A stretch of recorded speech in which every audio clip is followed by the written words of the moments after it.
welcome to the PFP celebration event tonight. We're so happy that you're going to be joining us for this evening. We're going to have over 300 guests with us tonight here at the beautiful Nedbank Auditorium.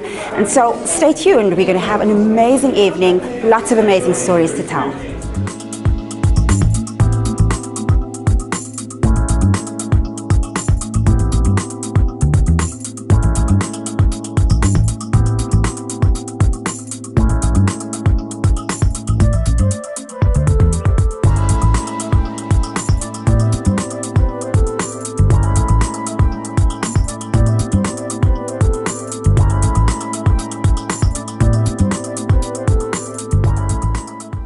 You've heard us tell the story and you've heard us make the kind of case that with 20,000 people, we can, individual business leaders willing to mobilize around small teams, we can change our education system. We have 296, it's not enough. So we hope, and we're doing this in the memory of Madiba, because we want to say to him and to all the struggle fighters that we can change education and we can do it through active citizenship. Now, we are inviting you tonight. Tonight is an invitation to you to get involved in some way, to become a partner to a principal like Nick and Shamila has done, and Janet, or to tell a friend. So if you go back tonight and tell one person about what you heard, that will be a contribution to us.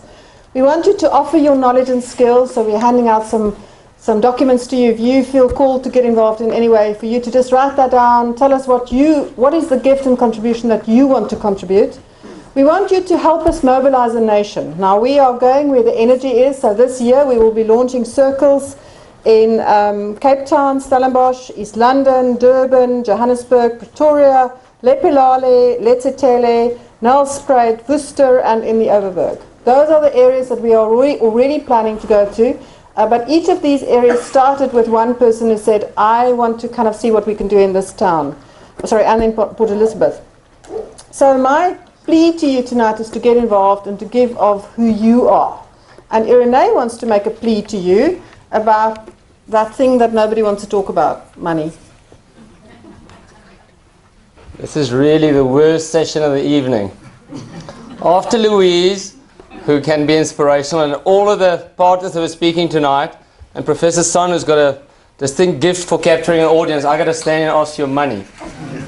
And it took me 5 days after Louise asked me to actually reply to the mail and say, okay, I'll do it. And I'd much rather stand here and tell you the story of what we've done at our school, which is far more exciting than asking for your money. But the truth is, I do care for the cause deeply. And I'm well aware of the fact that it does take money to run the organization. So I want to ask you one thing here. Has everybody got a pen and a piece of paper? So I'm not going to ask you to write a check now, but I'm going to ask you to write the following name down. Dan, D-A-N, Polato. It's P-O-L-L-A-T-A. Dan Polato, that's correct. And write the other name down also, Ted, T-E-D, as in TED Talk. So if you've got 18 minutes somewhere in this week, you could probably do it in traffic tomorrow morning. I hope there's nobody here from the traffic department. But you should be able to watch Dan Pilato speak on financing for NGOs, NPOs, and charities.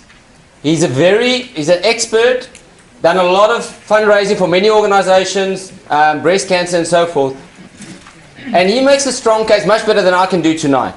He highlights the irony about how we are willing to idolize people selling sugar water and various other things, whereas we really struggle donating funds towards people trying to do good. And there's nothing wrong. I'm sure there's lots of good organizations selling sugar water.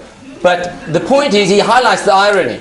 He also challenges a lot of stereotype views on financing. And the part that I really like, which is relevant to Partners for Possibility, he challenges the listener to, when you think of where to put your money, look for an organization that's got really a bold vision towards the cause that you feel strongly about, and then evaluate that organization on how much impact they're having and how much results they're doing on that cause. And in that regard, I can say I've been watching Partners for Possibility for going on 3 years now. There isn't a lot of other organizations that have got such a bold vision. There's not a lot of organizations that have done so much progress from a start in 2010 with one school to having 296 schools going through this program. We listened tonight to the real impact on the ground. These are not made up stories. So for me, that ticks those two boxes. What's more notable is that this was done on an absolute shoestring budget. Primarily a bunch of volunteers, a few people on paid staff, and I can assure you that all people are well underpaid what they can go and earn in the for-profit sector. There are not a lot of fancy SUVs parked outside. Well, if there are, they're the tourists from the waterfront, but they're not from the Symphonia crew.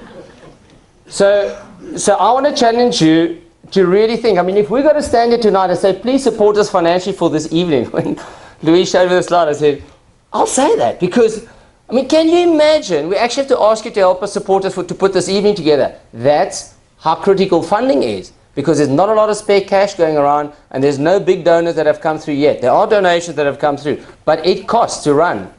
So think about it. Think how you want to participate. As I say, you've listened to inspirational stories here.